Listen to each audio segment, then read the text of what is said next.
অনেকেই বলে বাঙালি নাকি ব্যবসা বুঝে না।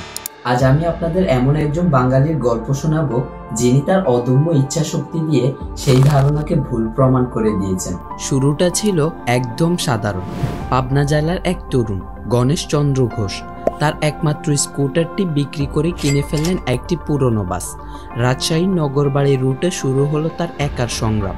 তার কঠোর পরিশ্রমের ফল আসতে বেশি সময় লাগেনি। 1979 সালে তিনি আরও কিছু বাস কিনে যুক্ত করলেন তার বহরে। এরপর সাহস করে শুরু করলেন ঢাকা থেকে পাবনা রুটে নতুন বাস পরিষেবা। কিন্তু একজন প্রকৃত ব্যবসায়ী তো সে, যার স্বপ্নের কোনো সীমানা থাকে না। তাই 1999 সালে গণেশ চন্দ্র ঘোষ তার বাস পরিষেবা নিয়ে সীমানা পেরিয়ে পৌঁছে যায় ভারতের কলকাতা শহরে। ঠিক ধরেছেন, আমি বলছিলাম শ্যামলী পরিবহনের কথা।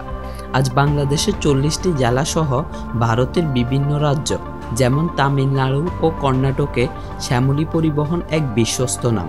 এই সাফল্য কেবল পরিবহনের নয়, বরং এক বাঙালির তীক্ষ্ণ ব্যবসায়িক বুদ্ধির দারুণ উদাহরণ।